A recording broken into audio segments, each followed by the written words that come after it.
they've got her foundation to that. So we'll be listening into my guest in studio this morning just to help us understand, should politicians now behave better, putting in mind that we've been calling for accountability as Kenyans. We've been calling for responsibility from leaders across the country. So we'd love to hear from you as well. You can be part of this conversation this morning. Well, you're in safe pair of hands. My name is Cynthia Nanjala. We'll also be taking a look at the newspaper headlines, The Standard, The Daily Nation, and The Star.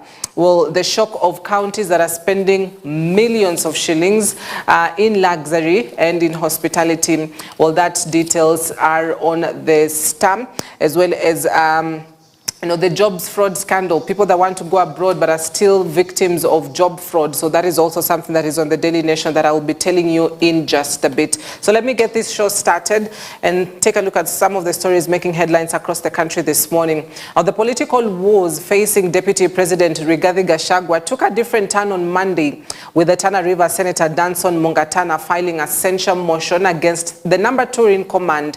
Mungatana filed the motion with the Senate Speaker Amason Kingi, accusing Gachagua of conducting himself in a manner that does not befit the stature of the office of the Deputy President. The lawmaker has taken issue with what he terms as Gachagua's quote-unquote regional focus, yet he's a member of Kenya's presidency and should focus on and serve the entire country. A censure motion is a formal statement of disapproval or condemnation passed by legislative bodies such as Parliament or Congress against a member or the government. It is used to criticize an individual, a group, or the government for their actions, policies, or conduct without necessarily removing them from office. Meanwhile, the leader of the majority in the National Assembly, Kimani Ichung'wah, has denied claims of an impeachment motion against Deputy President Rigathi Gachagua, dismissing them as false. Ichung'wah, over the weekend, accused Gachagua of fabricating the reports to gain sympathy and political advantage. As a leader of majority, I can tell you there has never been any impeachment motion against the Deputy President. That has been his creation and those that he works at. Now, Uasin Gishu Women Representative Gladys Boss-Sholei became the latest high-profile leader to openly declare intentions to impeach Deputy President Rigathi Gachagua. Sholei, while speaking at a function in Uasin Gishu County, boldly put the Deputy President on notice, saying she was willing to spearhead the impeachment motion. I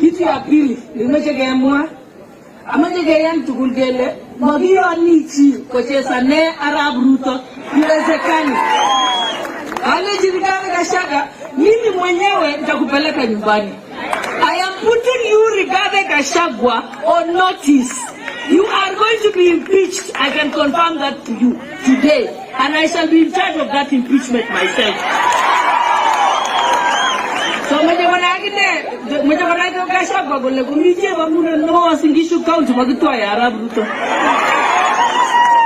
and for those who have not understood, they here at home, they call me Cheba Muren, Iron Lady. So I'm telling them, don't worry, no one can touch Ruto when I am there. So tonight, you disrespect and Rigathi Gachagua, you have been very disrespectful of the president. You have committed gross insubordination. You have violated the National Cohesion Act because you are busy preaching tribal politics. You have committed enough offenses, and now we have said enough is enough. We will send you home, or you resign by yourself. If you don't want to be you don't respect your president, then go home, resign. We don't need you. So asanteni sana, Mungu awabariki. Tutarudi Nandi County Now, leaders from the Northern Rift Valley have criticized Deputy President Rigathi Gachagua, describing him as tribalistic and selfish, only interested in his own benefits. This follows recent actions by Rigathi Gachagua revealing the state of the relationship with President William Ruto, an issue highly criticized by Governor Fernandez Baraza. Rigathi Gachagua impeached himself 1 year ago. And the presidency is a symbol of national unity. and the presidency includes the deputy president. Jana tumeona Rigathi Gachagua akisomea rais kwa TV, and yet you are part of the presidency. If you have any issues, bwana DP, wewe enda ongea na mdosi wako Daktari William Samoei Ruto ili utatue chini ya maji, ili utatue shida ambayo uko nayo. Sisi tunasema ya kwamba you must respect the president, who is the commander-in-chief of the defense forces of the Republic of Kenya. Wewe ukiheshimu rais, na pia wewe utaheshimiwa na wale MPs wa Mount Kenya. All right, so we'll be very much diving into that conversation in just a bit, because leaders from all quarters are saying something about it. So we'll be getting into that in just a bit. Now, more than 35 members of the County Assembly, MCAs from UDA in Nairobi County, have called on political leaders to tone down their harsh political rhetoric to allow development projects continue without interruption. Led by Minority Leader Mark Mugambi and Anthony Kiragu, the MCAs urged political leaders to embrace a broad government and build unity in serving Kenyans. Additionally, they've called on President William Ruto as the UDA party leader to address the escalating political tensions, warning that divisive politics could disrupt the government's operations and hinder the implementation of the development agenda. We are concerned about the rising political temperatures within Kenya Kwanza and the country. We want one government and urge our senior leaders to work together. We call upon the President and the Deputy President to call the Kenya Kwanza troops to order. Nairobi is very cosmopolitan and need to be handled with care. We bear the brunt as Nairobi when it comes to political instability, notably the 2023 Azimio protests and the 2024 Gen Z protests, where our people lost lives and livelihoods. Now, President William Ruto has called upon the United Nations Security Council to implement reforms to address the ongoing challenges being witnessed worldwide.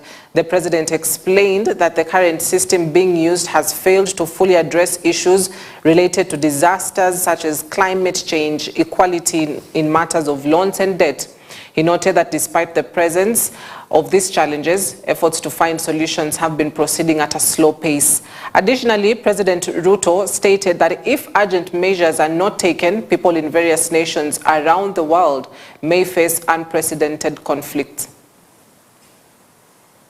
While no country is immune, many, where most humanity live, are more vulnerable than others. The gravity of the situation has been highlighted by the 2024 Interagency Task Force on Financing Development, which has sounded the alarm bell on a looming sustainable development crisis, driven by financing challenges that jeopardize both the SDGs and climate action. In the circumstances, the upcoming 4th International Conference on Financing for Development may be our last opportunity to make the radical changes needed to realize and realign our development priorities to meet the SDGs by 2030. We must urgently close financing gaps, bridge international divides, and restore trust in multilateralism. However, the current multilateral system is clearly struggling to address these immense, complex, and dynamic challenges effectively. As a member of the SDG Stimulus Leaders Group, which coordinates the mobilization of financial resources needed to accelerate global progress towards 2030 agenda. And as we do our best to achieve this goal, we also must recognize that the prevailing multilateral institutional architecture is dysfunctional, or at least highly ineffective, and cannot be relied upon to provide the solutions for the world that we all urgently need. Police dispersed university lecturers who were protesting using tear gas as the lecturers complained about the non-implementation of the 2017-2021 collective bargaining agreement. They also denied the Education CS's claims that they had agreed to a return to work formula, stating that they cannot sign an agreement that discriminates against some of them. The lecturers are demanding the equalization of their allowances and better health insurance.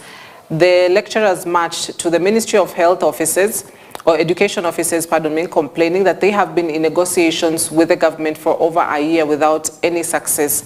During the protest, some of the union leaders were arrested despite having written to the security officers in Nairobi about their strike.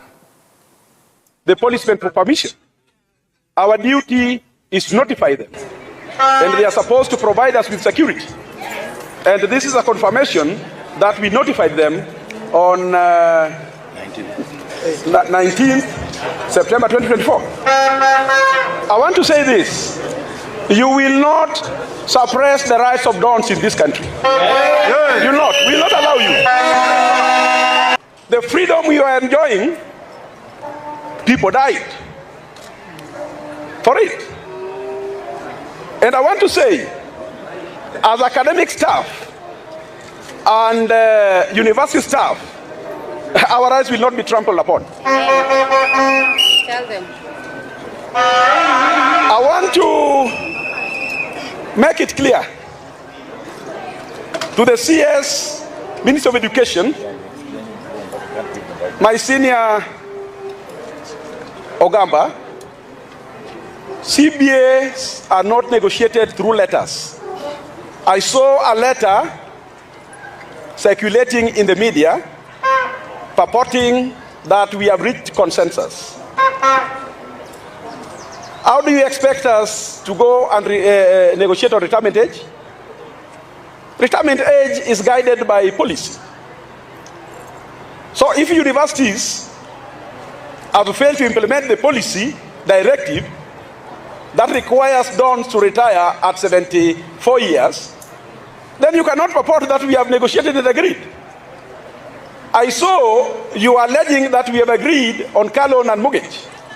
From where you sit as the CS Minister of Education, how much have you allocated for that car loan and mortgage? You expected us to sit and agree on the rubrics.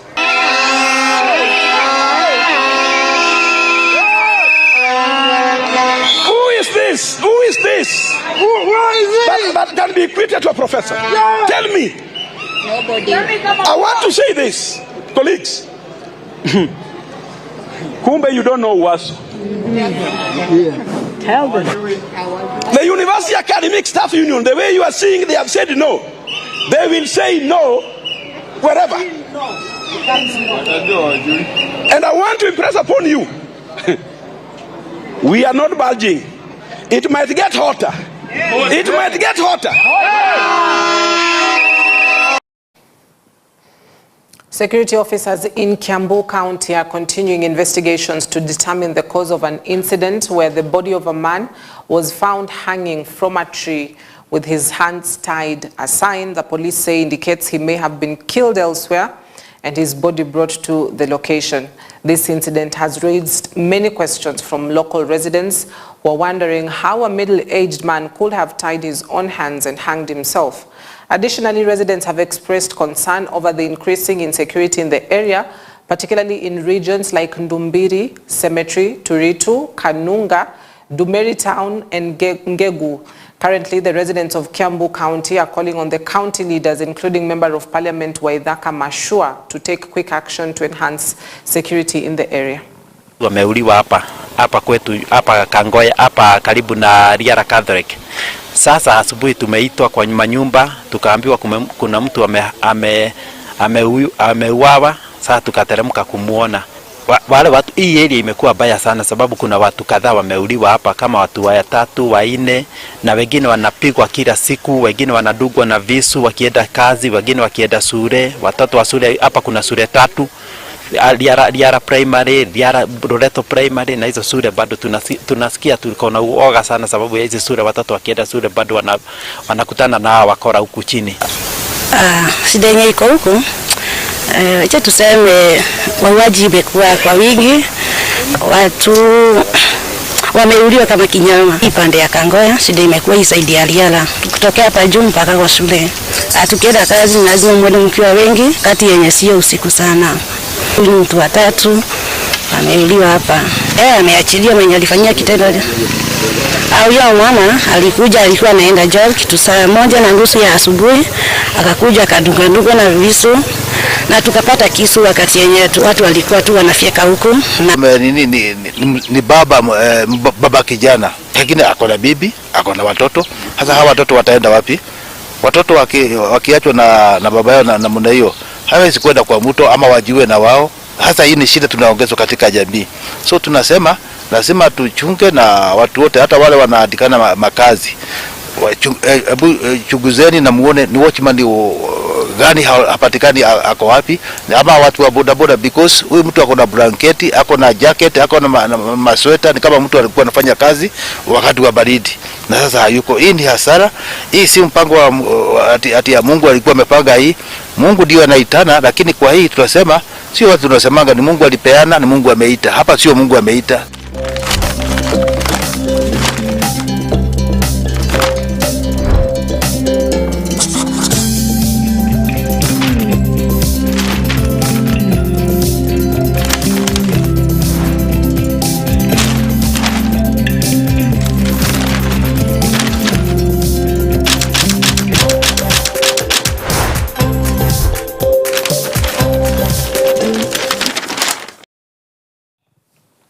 All right, to the newspapers. We begin with the Standard newspaper this morning, countrywide.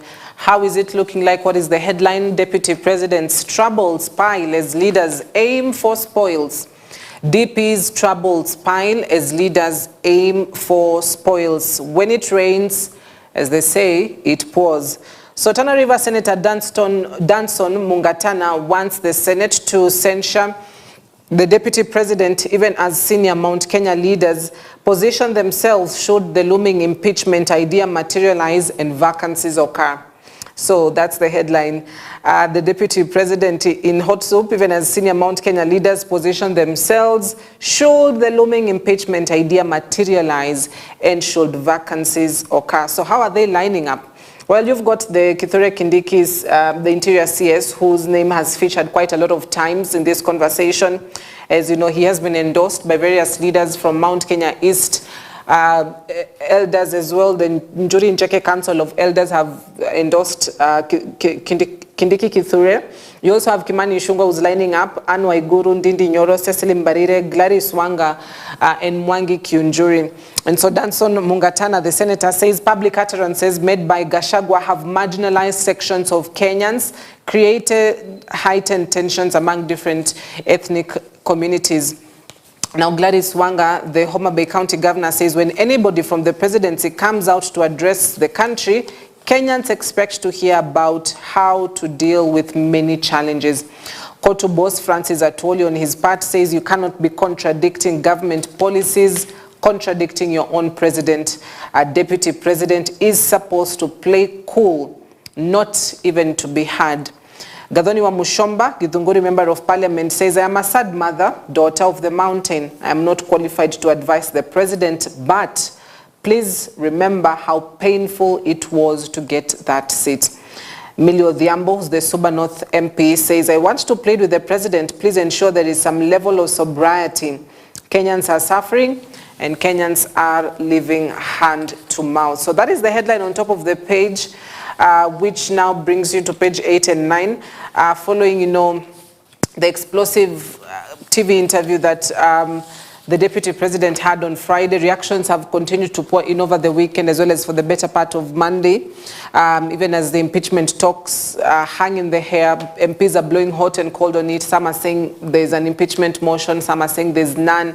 And so they're still hot and cold about it. It's not materialized just yet, but, it's somewhere, just somewhere.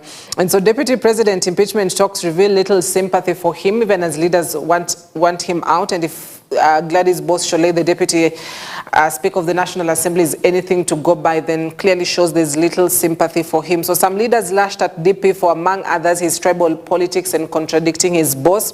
However, others feel the wrangles are not helpful and the focus should be on the interest of Kenya. So where does that leave the presidency? We'll be having that conversation. So who are the possible beneficiaries of DP Gachagua troubles? That is another headline. The censure motion could be used to soften the way for impeachment.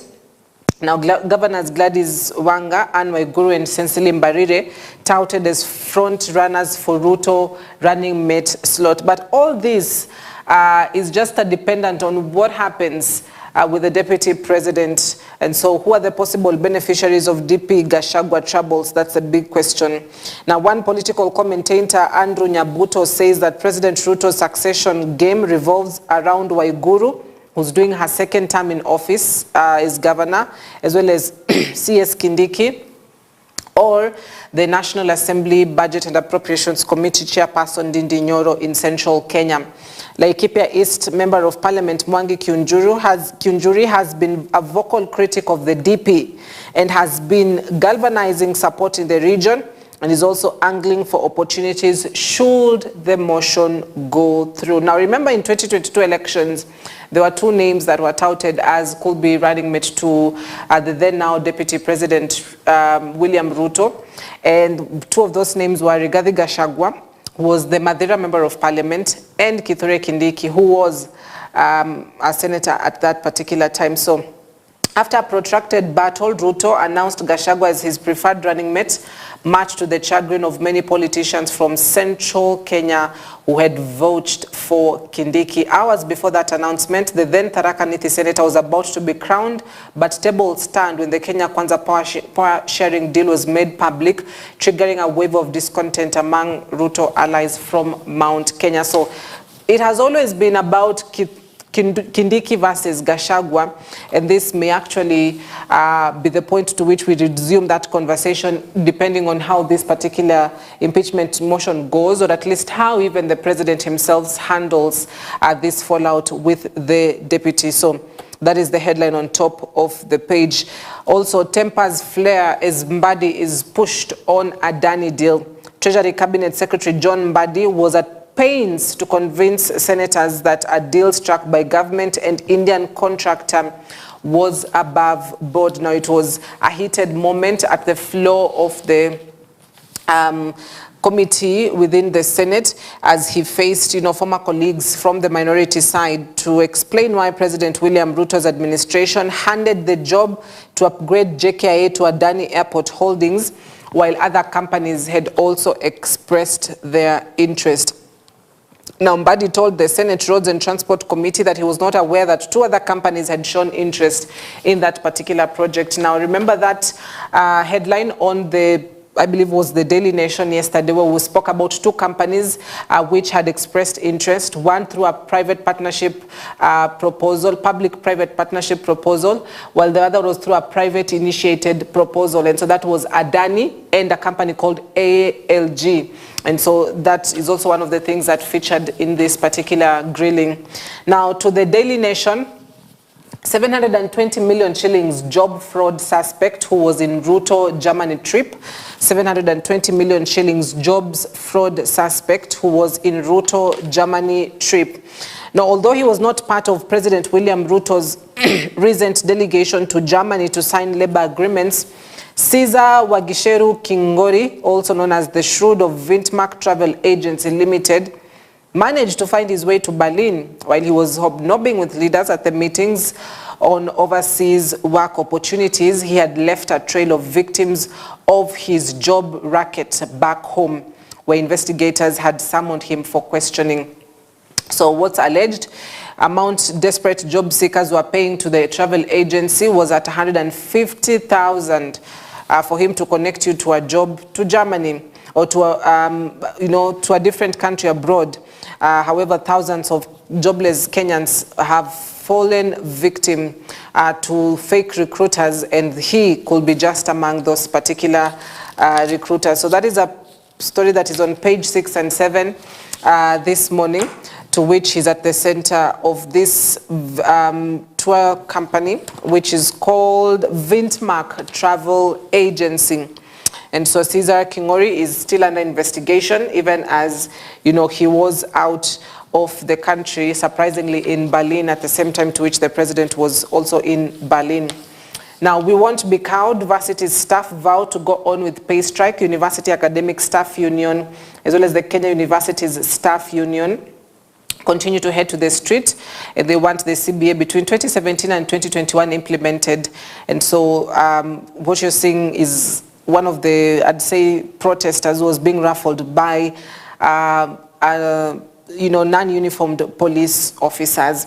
Testing the waters, what it will take to impeach Gachagua. Well, President William Ruto's allies have started testing political waters for a possible impeachment motion against the DP.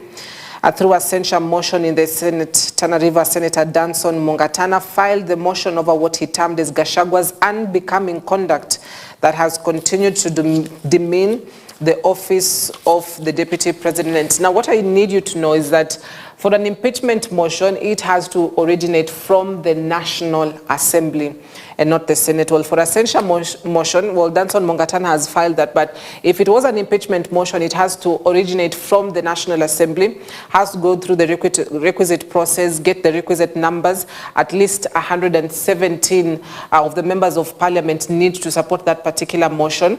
And so for that now to head over to the Senate, where there's also a threshold within the Senate. So this censure motion has been filed against the Deputy President, to which, they say his conduct has become demeaning and that, he is a tribalistic and other claims within that particular motion. So that is the headline on the Nation. And then finally to the Star newspaper, counties banned 10 billion shillings on luxury fuel in just 1 year. Counties burnt 10 billion shillings on luxury fuel in just a year.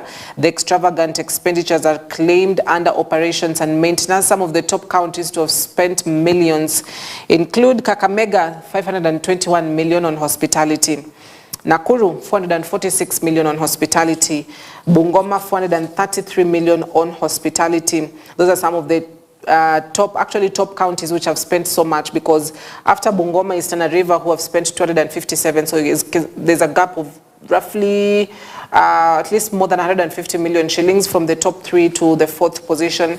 Then you've got Narok, Kitui, Mombasa, Machakos, Kwale, and Nyeri, who've spent high in hospitality. Now to bottom spenders, you've got Tharaka Nithi, who's the last, with 33 million on hospitality. Taita Taveta, 35 million, Mandera County, 39 million, Embu, 40 million, Homa Bay, 40.6 million, West Pokot, 50 million, Laikipia, 51 million, Bomet, 68 million, Vihiga at 89 million shillings. So county burnt 10 billion shillings on hospitality and fuel. Now, fresh details have emerged of massive wastage and extravagance in the counties at a time when the devolved units are struggling to pay salaries and provide services. Days after revelations on how county officials spent 17 billion shillings on travel, it has emerged that the regional government spent more than 10 billion shillings on non-essentials. Now, one of the biggest things crippling devolved units has been this, as reports have come in from the Auditor General, from the Controller of Budget, of just that extravagance in government. So that is the headline on top of the Star newspaper this morning.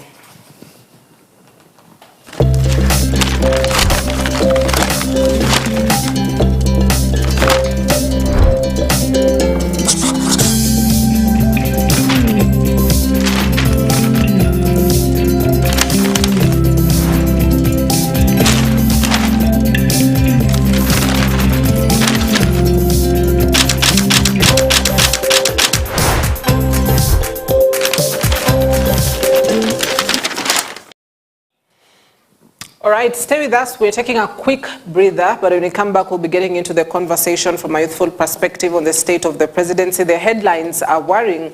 As you know, we are talking about a possible impeachment motion. We are talking about a fallout between a head of state and his deputy. So where do we stand as a nation? What are the youths seeing about this, particularly 3 months after they were at the front and center of championing for accountability in government, calling for leaders to account, to get responsible, calling out corruption and more cases about that. But have we been distracted from that to the political issues? So that conversation returns in just a bit. Stay with us. Keep your feedback coming in. I'd love to sample them. Stay with us.